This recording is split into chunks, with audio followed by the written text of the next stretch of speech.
آمنوا صلوا علیہ وسلموا تسلیما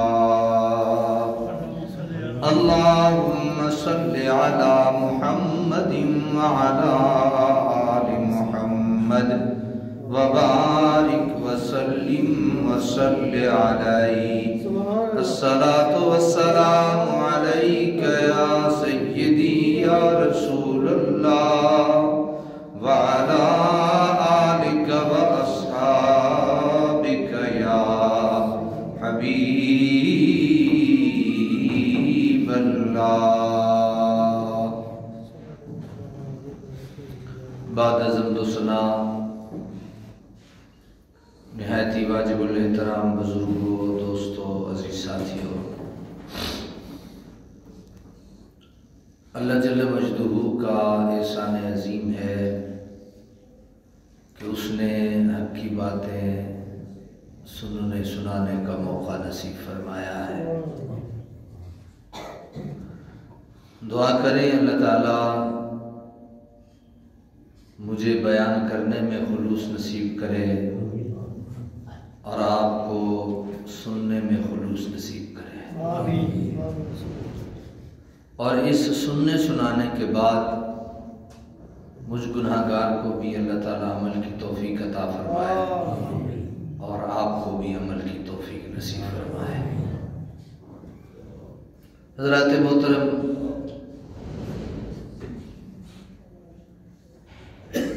ہم نے وہ 3 علوم جن کا ہر شخص کو علم ہونا ضروری ہے ان کا سرسری طور پر ذکر کیا تھا۔ ان میں سے پہلا علم عقائد اسلامیہ کا علم ہے کہ ہمیں اچھے طریقے سے اسلامی عقائد کا علم ہونا چاہیے، اور یہ کسی ایک آدھ بندے کے لیے ضروری نہیں بلکہ امت کے ہر فرد کے لیے عقائد اسلامیہ کا علم حاصل کرنا ضروری ہے۔ پھر میں نے یہ بھی عرض کیا تھا کہ دوسری قسم کا وہ علم ہے جن میں عبادات، معاملات، اس کے جو متعلق علم ہے اس علم کو بھی حاصل کرنا ہر بندے پر لازم اور ضروری ہے۔ اور تیسری قسم کا جو علم ہے وہ تھا ظاہری اور باطنی گناہوں کی معرفت کا علم، کہ بندہ یہ جان لے کہ ظاہری گناہ کون کون سے ہیں اور باطنی گناہ کون کون سے ہیں۔ یہ 3 قسم کے علوم، ان کا جاننا، ان کا سمجھنا، ان کا سیکھنا، یہ ہر بندے پہ لازم، ضروری اور فرض ہے۔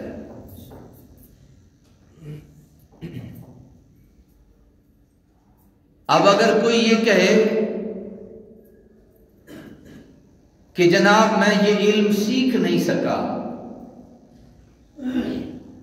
میں یہ علم سیکھ نہیں سکا، تو اس کا یہ عذر کل بروز قیامت اسے اللہ کے عذاب سے نہیں بچا سکے گا۔ یعنی اگر کوئی بندہ یہ کہتا ہے کہ میں یہ علم نہیں سیکھ سکا، تو اس کا یہ کہنا کہ میں سیکھ نہیں سکا کل اللہ کے عذاب سے اسے نہیں بچائے گا۔ میں نے پچھلے جمعہ پہ ایک حدیث مبارکہ عرض کی تھی کہ ایک ہے کسی عالم کا گناہ اور ایک ہے جاہل کا گناہ. توجہ سے سنتے رہیے، شاید ہمارے دل میں ان علوم کے سیکھنے کا جذبہ پیدا ہو جائے. میں نے کیا عرض کیا کہ ایک گناہ عالم کرتا ہے اور ایک گناہ جاہل کرتا ہے. یہ مسند فردوس کی حدیث ہے. فرمایا ایک جو عالم جو گناہ کرتا ہے اسے اس کی ایک سزا ملتی ہے. کوئی عالم گناہ کرے تو اسے کتنی سزا ملتی ہے؟ ایک. لیکن اگر کوئی جاہل گناہ کرے تو اسے 2 سزائیں ملتی ہیں.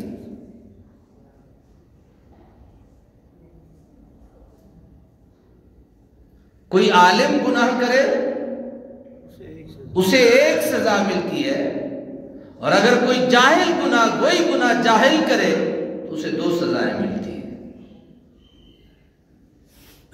عالم کو اس کی ایک سزا کیوں ملتی ہے اور جاہل کو 2 سزائیں کیوں ملتی ہیں؟ اس کی وجہ بیان فرمایا عالم کو صرف گناہ کرنے کی سزا ملے گی کہ اس نے گناہ کیا ہے، اور جاہل کو 2 سزائیں ملے گی. ایک تو اس کی جہالت کہ اس نے علم حاصل نہیں کیا اس چیز کا کہ گناہ کیا ہے اور نیکی کیا ہے، اور دوسرا جو اس نے گناہ کیا اس کی سزا اسے ملے گی. حضرات کو سمجھ شریف میں آ رہی ہے یا نہیں؟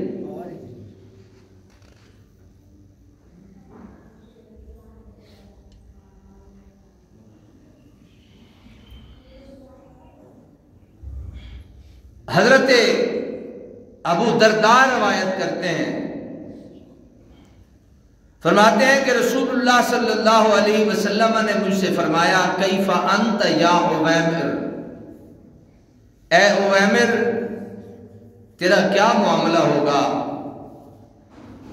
اذا قیل لک یوم القیامت اعلمت ام جہلت،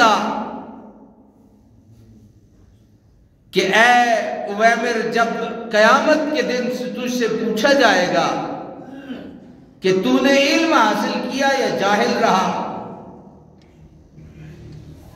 تو پھر کیا ہوا؟ فَإِن قُلْتَ عَلِمْتُ، اگر تو نے یہ کہہ دیا کہ میں نے علم حاصل کیا ہے تو پھر کیا ہوگا؟ قِيلَ فَمَاذَا عَمِلْتَ فِيمَا عَلِمْتَ، کہ تو نے جو سیکھا تھا اس میں عمل بھی کیا ہے یا نہیں؟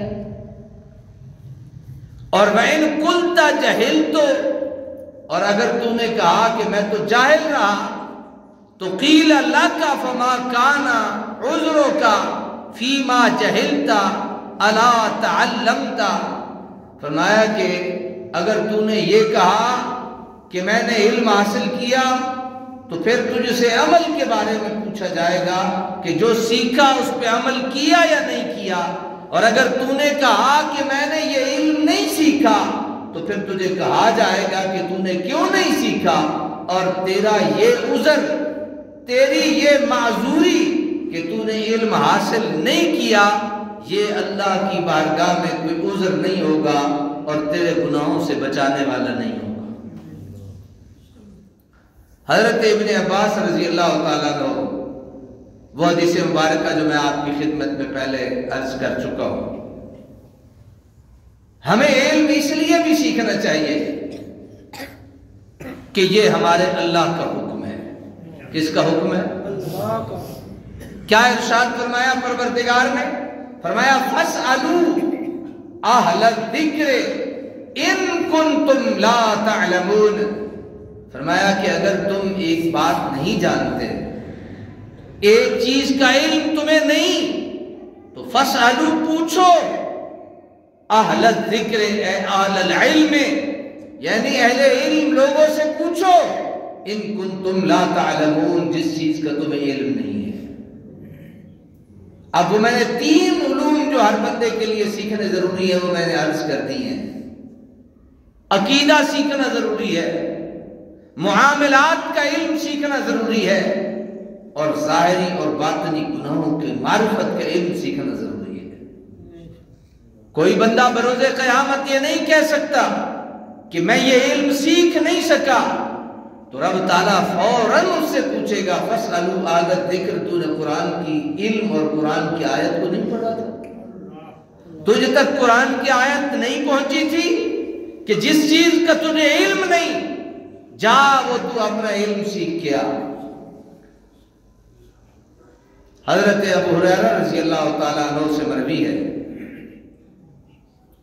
آپ فرماتے ہیں کہ ہمارے مہاجر بھائی بازار میں تجارت میں مشغول ہوتے تھے، جو ہجرت کر کے آئے تھے، مہاجر تھے جو مدینہ شریف میں، وہ تجارت کرتے رہتے تھے، اور ہمارے جو انصار بھائی تھے ان کی کھیتی باڑی کا کام تھا، یہ اپنی کھیتی باڑی کرتے رہتے تھے، اور فرماتے ہیں کہ وَإِنَّ أَبَا هُرَيْرَةَ كَانَ يَلْزِمُ رَسُولَ اللَّهِ صلی اللہ علیہ وسلم، حضرت ابو ہریرہ رضی اللہ تعالیٰ عنہ جی بھر کر رسول اللہ کی خدمت میں رہا کرتے تھے، اور رسول اللہ کی بارگاہ میں بیٹھ کر حضرت ابو ہریرہ رضی اللہ تعالیٰ عنہ دین کا علم سیکھا کرتے تھے۔ یہی وجہ ہے کہ آج کثیر تعداد میں جو روایات احادیث کی ہیں وہ حضرت ابو ہریرہ رضی اللہ تعالیٰ عنہ سے مروی ہیں۔ یہی ابو ہریرہ ایک بڑی پیاری بات ذہن میں آ گئی اچانک سے، اللہ کے نبی کی بارگاہ میں حاضر ہوئے اور عرض کرنے لگے یا رسول اللہ صلی اللہ علیہ وسلم، میں آپ کی جو احادیث سنتا ہوں وہ مجھے یاد نہیں رہتی، سنتا ہوں مجھے یاد نہیں رہتی۔ تو حضور صلی اللہ تعالیٰ علیہ وسلم نے فرمایا تیرے پاس چادر ہے؟ عرض کی ہے۔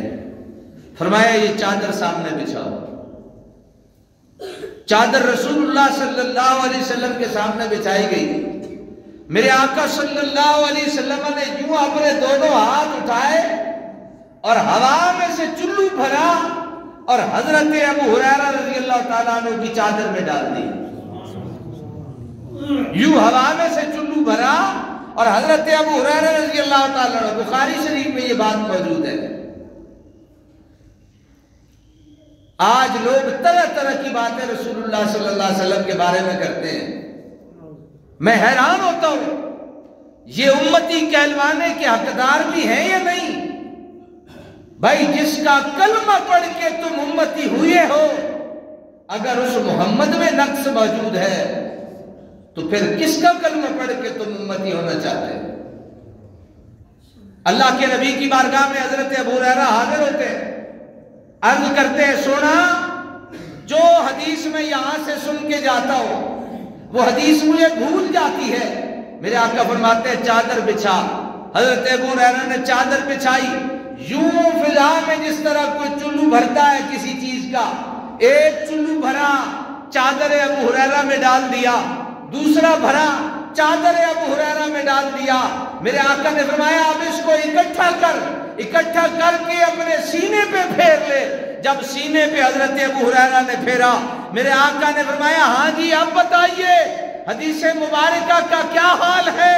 جو تمہیں بھول جاتا تھا وہ بھولنے کی کیفیت سے باہر نکلے ہو یا نہیں؟ حضرت ابو ہریرہ کہتے ہیں فَمَا نَسِيتُ شَيْئًا بَعْدَهُ، جب سے میں نے مصطفیٰ کریم کے چلو بھر کے چادر میں ڈالے تھے، میں نے سینے سے لگائے تھے، قیامت آ گئی، موت آ گئی، ابو ہریرہ کو ایک لفظ بھی نہیں بھولا تھا۔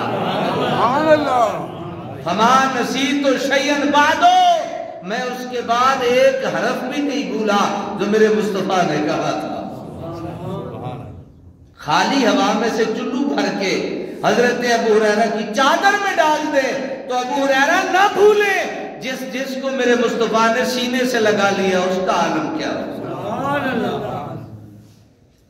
حضرت ابو سعید خضری رضی اللہ تعالیٰ عنہ آپ روایت کرتے ہیں کہ ایک مرتبہ عورتوں نے عرض کیا، یعنی رسول اللہ صلی اللہ علیہ وسلم جو مرد صحابہ تھے انہیں آپ موقع دیتے تھے اور اپنی احادیث انہیں سنایا کرتے تھے، دین کا علم انہیں سکھایا کرتے تھے۔ یہ بھی بخاری شریف میں موجود ہے۔ ایک دن عورتیں رسول اللہ کی خدمت میں حاضر ہوئی، عرض کی یا رسول اللہ صلی اللہ علیہ وسلم، دیکھیں نا آپ ہر روز جب بھی موقع آتا ہے آپ مردوں کو بلاتے ہیں اور مردوں کو بلا کے آپ انہیں دین کی باتیں سکھاتے ہیں، ہمارے آقا ہمیں بھی موقع عنایت فرمائیے، ہمیں بھی کوئی دین کی بات سکھائیے۔ حضرت ابو ہریرہ رضی اللہ تعالیٰ عنہ فرماتے، حضرت ابو سعید خدری رضی اللہ تعالیٰ عنہ فرماتے ہیں کہ رسول اللہ صلی اللہ علیہ وسلم نے ان خواتین صحابہ کی ڈیمانڈ پہ ایک دن دین سکھانے کا انہیں بھی عطا فرمایا۔ آپ نے ان سے ایک دن کا وعدہ فرمایا تاکہ آپ اس میں آپ ان کے پاس جائیں، انہیں نصیحت فرمائیں اور انہیں دین کے احکامات سکھائیں۔ پھر آپ نے انہیں جو کچھ ارشاد فرمایا ان میں سے یہ بھی تھا کہ جس عورت کے 3 بچے فوت ہو جائیں تو وہ اس کے لیے جہنم سے رکاوٹ بن جائے۔ میرے آقا صلی اللہ علیہ وسلم کا انداز محبت تھا۔ میرے آقا صلی اللہ علیہ وسلم نے بہت ساری باتیں سکھائیں۔ حضرت ابو سعید خدری فرماتے ہیں ان باتوں میں سے ایک بات یہ بھی تھی کہ جس عورت کے 3 بچے مر جائیں یہ تینوں کے تینوں کل اس عورت اور جہنم کے درمیان آڑ بن جائیں گے۔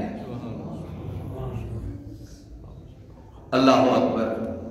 پھر کچھ خواتین ایسی بھی تھی جن کے 2 مر گئے تھے، انہوں نے عرض کیا حضور اسی میاں ساڑھے 2 مر گئے نے۔ میرے آقا صلی اللہ علیہ وسلم ہاں جس کے 2 مر گئے وہ بھی اس کے اور جہنم کے درمیان آڑ بن جائیں گے اور اس کو جہنم میں نہیں جانے دیں گے۔ پھر کچھ خواتین ایسی بھی تھی جن کا 1 مر گیا تھا۔ میں نے رات کو درس قرآن میں یا پرسوں درس قرآن میں ایک جملہ عرض کیا تھا کہ ہمیں یہ سوچنا پڑے گا کہ حضرت آدم سے لے کے حضرت عیسیٰ تک تمام نبی برحق تشریف لائے، با کمال تشریف لائے، لیکن جو رحمت للعالمینی کا منصب تھا وہ صرف محمد رسول اللہ کو کیوں عطا کیا گیا؟ یہ پورے جہان کی رحمت بنا کے اللہ کے نبی پہ تاج رکھا گیا رحمت للعالمین کا کہ صرف تو ہی رحمت للعالمین، سارے جہانوں کے لیے رحمت تو بن کے آیا ہے۔ یہ میرے مصطفیٰ کے سر پہ کیوں سجایا گیا؟ تو سمجھ یہ آتا ہے، پہلے فرمایا جس کے 3 بچے مر گئے وہ تینوں بچے اس ماں اور جہنم کے درمیان آڑ ہوں گے، وہ اس کو جہنم میں نہیں جانے دیں گے۔ پھر کسی نے کہا حضور اگر 2 کسی کے مرے ہوئے، فرمایا وہ 2 بھی آڑ بن جائیں گے۔ پھر فرمایا حضور کسی کا 1 مرا ہوا، فرمایا وہ 1 بھی آڑ بن جائے گا اور وہ اپنی ماں کو جہنم میں جانے نہیں دے گا۔ سبحان اللہ، سبحان اللہ، سبحان اللہ۔ اچھا یہ کیوں کہا گیا؟ میں اختصار سے یہ بات عرض کر دوں۔ آپ کو پتہ ہے کہ اس معاشرے میں لڑکے کو زیادہ اہمیت دی جاتی تھی اور لڑکی کو زندہ درگور کر دیا جاتا تھا۔ میرے مصطفیٰ نے لڑکے کا نام نہیں لیا، میرے مصطفیٰ نے فرمایا بچے۔ اب بچے میں لڑکی بھی ہے اور لڑکا بھی ہے، تو میرے مصطفیٰ کریم صلی اللہ علیہ وسلم نے معاشرے کی وہ گندگی جس میں کسی کے بچے مر جاتے تو اس عورت کو عیب دار سمجھا جاتا تھا، اس پہ نقش لگائے جاتے تھے، میرے آقا نے اس عورت کو یہ اعزاز بخشا اور محلے اور معاشرے میں ایک سبق دیا کہ جس عورت کے 3 بچے مر گئے وہ عورت جہنم میں نہیں جائے گی۔ جب وہ مرنے والے بچے عورت کو جہنم میں جانے نہیں دیں گے، پھر فرمایا جس کے 2 بچے مر گئے وہ نہیں جہنم میں ماں کو جانے دیں گے، پھر فرمایا جس کا 1 بچہ مر گیا وہ ماں کو جہنم میں جانے سے روک لے گا۔ ایک معاشرے میں اولاد کا اعزاز اور تکریم بتانا مقصود تھا۔ میرے آقا صلی اللہ تعالیٰ علیہ وسلم معاشرے کے لیے صرف معلم بن کے نہیں آئے، بلکہ اگر قرآن مجید کی آیات کو پڑھا جائے، اور مجھے بڑی اچھی طرح ایک بات یاد آئی کہ ایک صحابی تھے، انہوں نے کہا کہ میں دین کا علم کبھی نہ سیکھتا اگر میں نے یہ ایک آیت نہ پڑھی ہوتی۔ وہ آیت کیا تھی؟ فرمایا یتلو علیہم آیاتہ وَيُزَكِّيهِمْ وَيُعَلِّمُهُمُ الْكِتَابَ وَالْحِكْمَةَ کہ اللہ تعالیٰ نے اپنے محبوب کو یہ منصب دے کے بھیجے ہیں کیا یتلو علیہم آیاتہ میرے قرآن کی آیتیں انہیں پڑھ پڑھ کے سنائیں پھر فرمایا وَيُزَكِّيهِمْ صرف پڑھ کے سنانی نہیں ان کا اندر بھی دھونا ہے وَيُعَلِّمُهُمُ الْكِتَابَ اور ان کے باطن کو بھی دھونے کے لیے کتاب کا علم انہیں سکھانا ہے وَالْحِكْمَةَ اور انہیں عقل مندی کی باتیں بھی سکھانی ہیں تو یہ میرے آقا کی کیا تھے مناسب تھے میرے آقا کے وہ ڈیوٹیاں تھیں جو امت تک پہنچانی تھی امت اس حال پہ پہنچ چکی تھی کیا حال تھا بیٹی پیدا ہوتی گڑھا کھودا جاتا اس کو زندہ گڑھے میں کھڑا کیا جاتا اس کو دفن کر دیا جاتا میرے آقا کی آمد ہوئی میرے آقا تشریف لائے میرے آقا نے سیدہ طیبہ طاہرہ زاہدہ راکعہ زہرا سلام اللہ علیہا کو اتنا عزت اور توقیر بخشی میرے آقا نے یوں ارشاد فرمایا لوگو جس لڑکی اور بیٹی کو تم زندہ درگور کر رہے ہو محمد یہ کہتا ہے فاطمہ تو بضعۃ منی فاطمہ محمد کے جگر کا ٹکڑا سبحان اللہ فاطمہ تو بضعۃ منی فاطمہ محمد کے جگر کا ٹکڑا ہے لحموں کا لحمی فرمایا اس کا جو گوشت ہے یہ محمد کا گوشت ہے دموں کا دمی اس کا خون محمد کا خون ہے بھلا کوئی اپنے جگر کے ٹکڑے کو زندہ مارا کرتا ہے آؤ جو اپنے بیٹے اور بیٹی کی تربیت کرے گا اللہ اسے جنت میں بلند مقام عطا فرمائے گا جو بیٹے اور بیٹی کو دین سکھائے گا اللہ اسے جنت دے گا بلکہ شاید اگر آپ کو یاد ہو تو میں نے یہ عرض کیا تھا کہ رب العالمین کے پیارے نبی نے جو غربت کی تعریف کی ہے جو مفلسی کی تعریف کی ہے جو غریبی کی تعریف کی ہے فرمایا غریب وہ نہیں جس کے پاس مال و دولت نہیں فرمایا غریب وہ ہے جس کی اولاد ان پڑھ ہے جس کی اولاد کیا ہے بولو نا جس کی اولاد کیا ہے ان پڑھ ہے یہ رات دن کی محنتیں صرف برگر کھانے کے لیے نہیں یہ رات دن کی محنتیں صرف پیزے اڑانے کے لیے نہیں یہ رات دن کی محنتیں اس مقصد کے لیے ہونی چاہیے کہ ہمارے بچے کو دین کا علم آ جائے اسے چلنے کا طریقہ آ جائے اسے بات کرنے کا سلیقہ آ جائے اسے پیار اور محبت کے انداز پتہ چلے اسے اپنے رب پہ قربان ہونے کا طریقہ پتہ چلے حضرات محترم اللہ کے پیارے نبی حضرت محمد رسول اللہ صلی اللہ تعالیٰ علیہ وسلم آپ کے جو صحابہ تھے نا آپ کے صحابہ کیا کہنے میرے آقا کے صحابہ کے یہ جو صفحے کا چبوترا ہے نا اللہ آپ کو دیکھنا نصیب کرے مجھ گنہگار نے وہ دیکھا اور میں یقین مانے اس وقت تو بھلا دور تھا میں وہاں کافی دیر نہ بیٹھ کے یہ سوچتا رہا کہ یہ تو وہ چبوترا ہے جس پہ میرے آقا پہ فدا ہونے والے صحابہ بیٹھا کرتے سبحان اللہ سبحان اللہ سبحان اللہ احادیث مبارکہ میں 70 صحابہ کے متعلق یہ بات موجود ہے کہ ان کے پاس پہننے کے لیے پورا لباس نہیں ہوتا تھا ایک چادر ہوتی تھی وہ تہبند کے طور پہ باندھ دیا کرتے تھے مجھ سمیت میں اپنے آپ کو آپ سے باہر نہیں نکالتا مجھ سمیت ہمارے سردیوں کے کپڑے الگ ہمارے گرمیوں کے کپڑے الگ ہمارے شادی بیاہ کے جوتے الگ ہماری کوٹ ویسکوٹ الگ حضرات ذرا توجہ فرمائیے نا جب اتنی آسائش ہمیں حاصل ہوگی تو پھر ہمیں کیا علم ہوگا کہ صفحے کے چبوترے پہ بیٹھنے والے صحابہ طلباء کا مقام کیا ہے احادیث مبارکہ میں موجود ہے کہ صحابہ کرام کے چہروں سے اور ہاتھوں سے خشکیاں نظر آ رہی ہوتی تھی کئی دن تک انہیں گھی کا سالن نصیب نہیں ہوتا تھا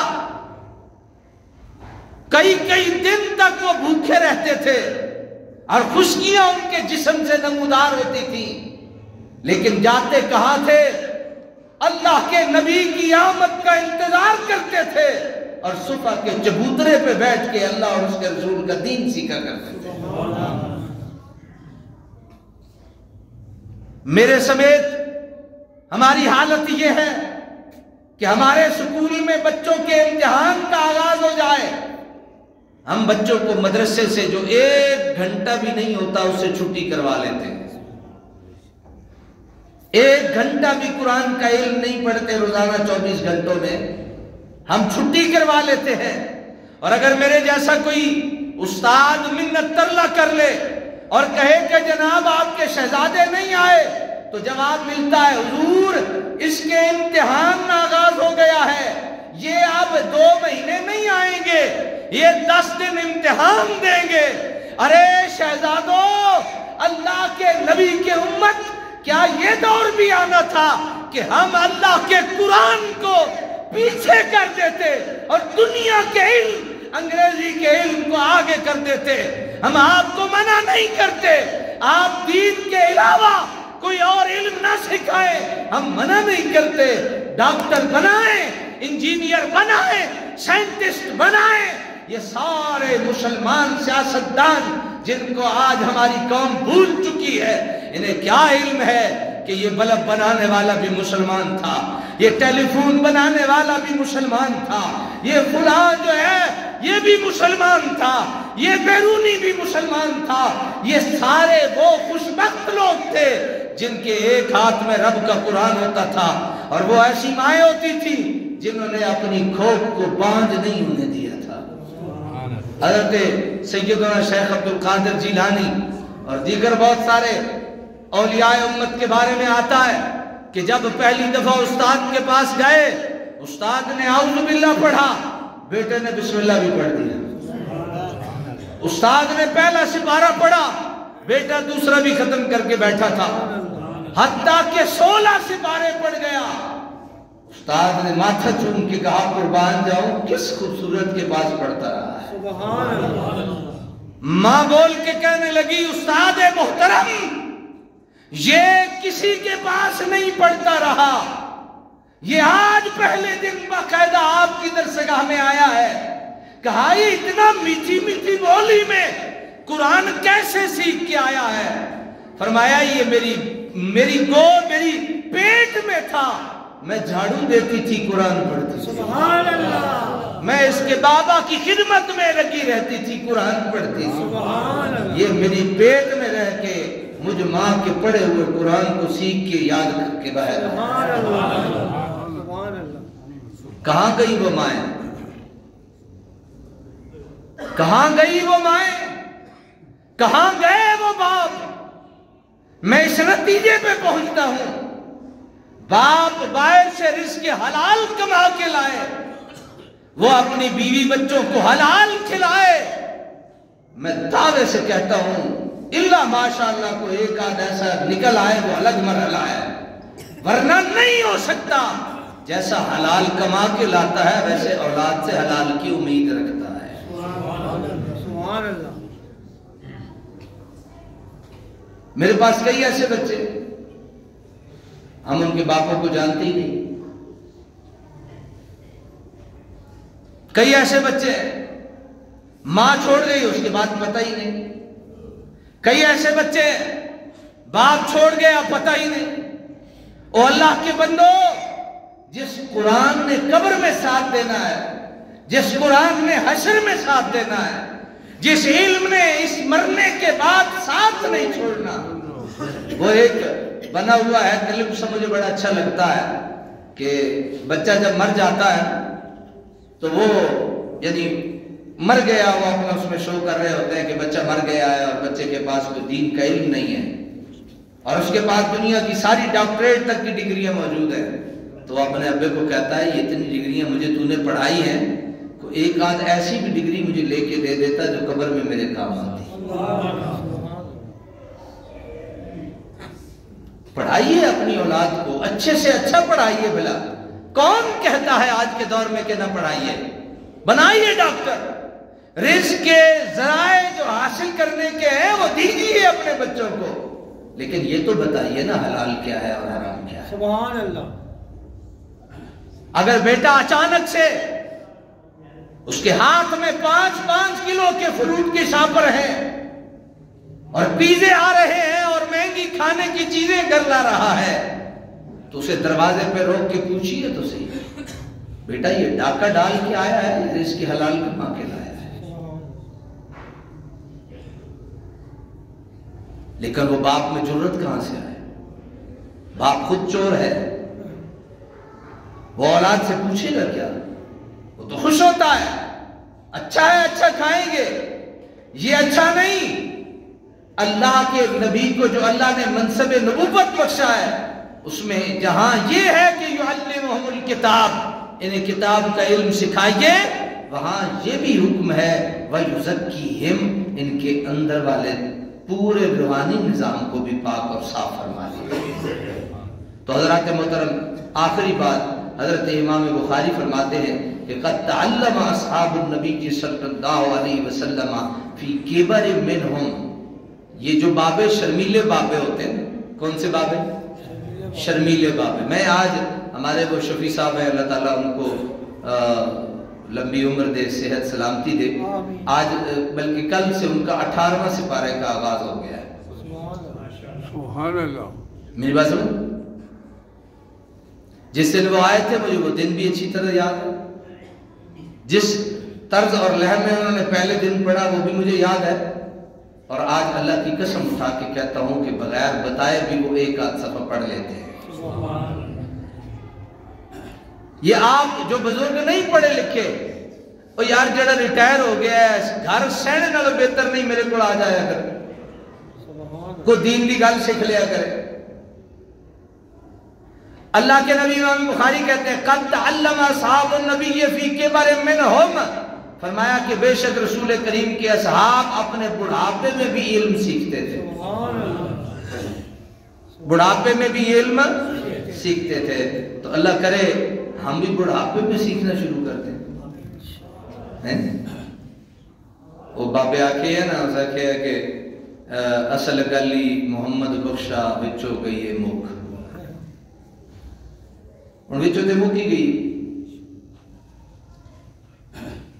سمجھ گئے؟ تو مہربانی کرو، گھر پہ رہنے لگے مقصد ہے، رزق حلال کی ایک ٹائمنگ بناؤ،